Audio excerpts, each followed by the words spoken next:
Hello and welcome back to my YouTube channel. So today I'm going to be talking to you regarding the requirements for your MBA application. I'll be talking in depth about each and every document that you need to file your application. So before we start, I would like to request you to click on the subscribe button and subscribe to my channel.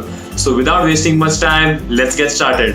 So the first thing that you need to understand is without a good GMAT score, applying is useless. So now many people ask me what is a good GMAT score. So I would say that 700 is an ideal score to get in your GMAT, but please be aware that this is not the only criteria for your admissions. The admission committee looks at your profile as a complete package of which your GMAT score is just a part.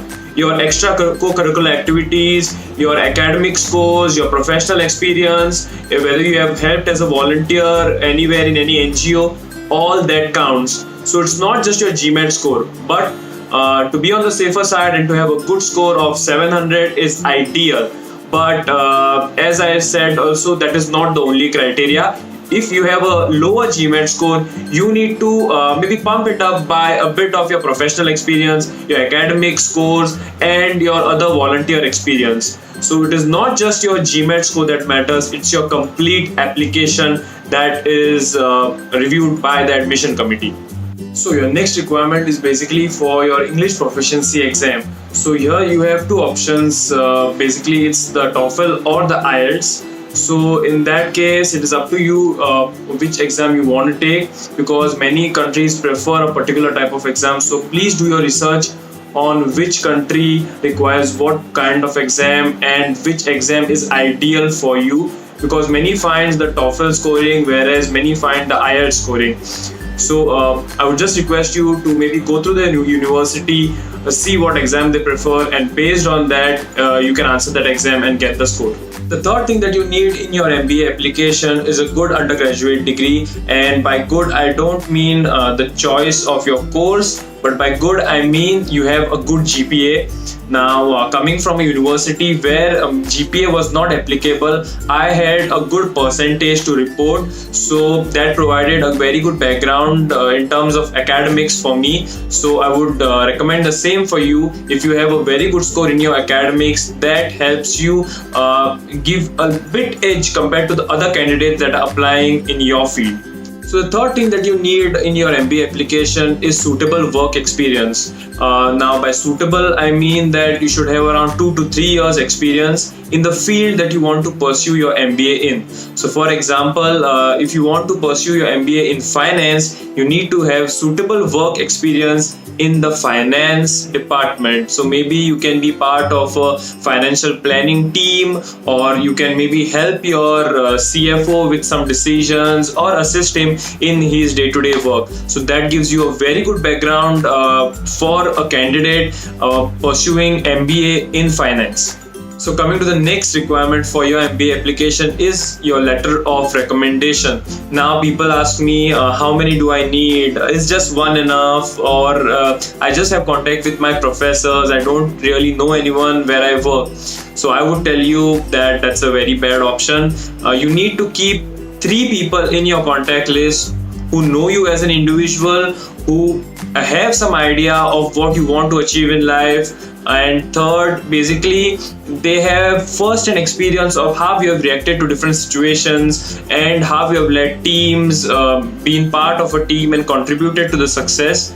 So these 3 people don't need to be from the same company or from the same background. So basically I would tell you to keep 2 people from your professional work experience and 1 person from your academic experience. So maybe the 2 professional guys can be, one can be your immediate supervisor, one can be maybe your mentor or advisor in your firm, and maybe the third can be your professor or your project guide from your university. Now coming to the next requirement in your MBA application, maybe is the most important part, which is your essays. So the essays change from institution to institution, university, but the one question that I guess I have come across in every university is your short-term goals and your long-term goals. So basically you need to have very good idea, and you need to be very clear on what you want to do after your MBA, on in which direction do you want to go ahead, how do you want to climb the corporate ladder, what do you want to become after 10 years of doing your MBA, what is your sole purpose that you want to achieve in life. Okay, all this needs to be linked very well. Your short term and long term goals need to be aligned, and you need to have a previous experience that will motivate the admissions committee to see that, okay, here is a guy who feels that he has the required knowledge and the right motivation to go ahead, get into the groove and achieve those short-term and long-term dreams. So I would just like to tell you that essay is not basically something that you have maybe written in your exams. These essays require some strategic thinking, and it will take you more than 2 hours for each essay. You need to spend considerable time just on the thought process of how you are going to go about this essay. There are tons of videos available. Each university has its own set of essays, and they have provided you tips of how to approach those essays as well. So I would like to tell you that whichever university you aim, go to their homepage, go in the admissions tab and check what tips they have provided to go ahead and write those essays. Till now we have spoken about the different things which are needed for your MBA application. Now I'll be talking to you regarding the different documents that you need to fill in your MBA application. You need to get all these documents sorted out right now before even maybe you think of answering your GMAT exams, because few documents take some amount of time to get processed. So let's start the list. First one is your resume, and by your resume I mean the resume that you specially type in only for your MBA application. This is not the typical resume which you have prepared to send out for different job applications. Okay, this needs to be drafted very well. You can search on any search engines like Google and check that there are certain requirements which you need to fulfill while drafting this resume.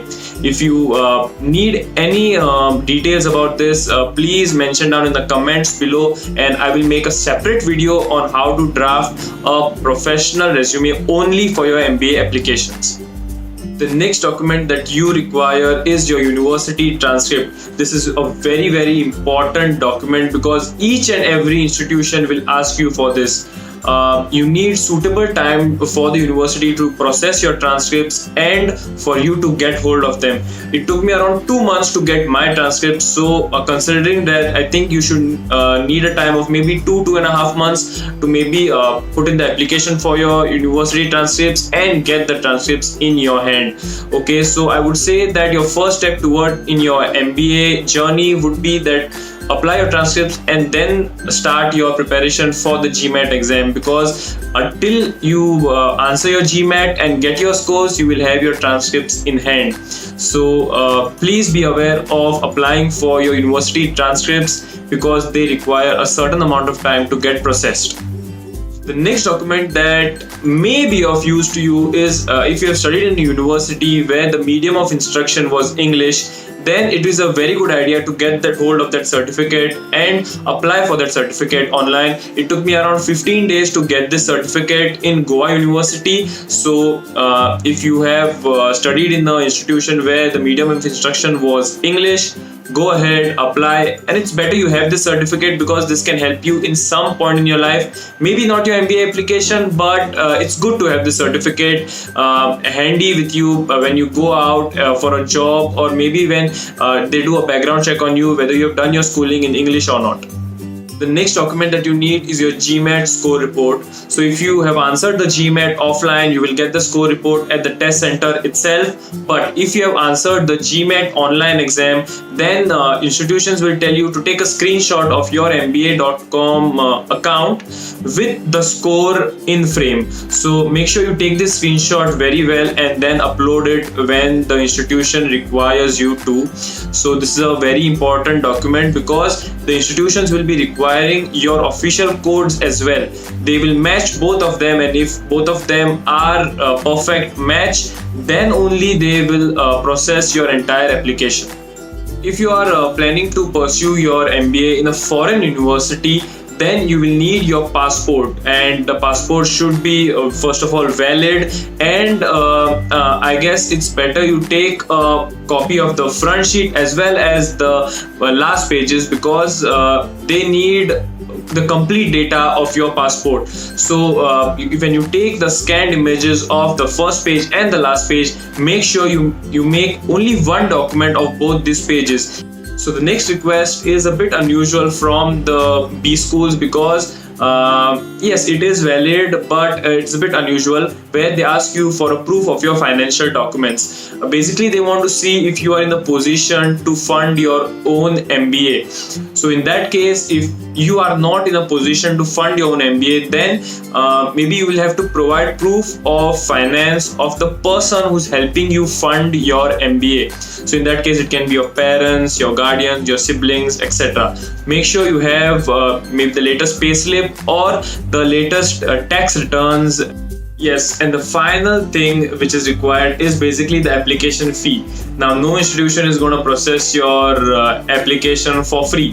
Yes, there are a few institutions that don't charge you anything, but that does not mean that all the institutions out there will not charge you anything. So basically, being an Indian, I will give you an approximate idea, which is around 10,000 rupees you need to keep for each application, because it's around 100 to 120 $125 that each institution will charge you for their application. So make sure you have maybe a good savings with you when you apply for your MBA. So yes, that brings me to the end of this video. Thank you so much for watching, and before you go, don't forget to subscribe to my channel. Also, there are tons and tons of videos on GMAT and GMAT prep that I have made on my YouTube channel, so check that out before you leave. Thank you so much for watching this video. I'll be back with another video on a similar aspect of life which can help you as well. So until then, be happy, take care, and all the best for your prep.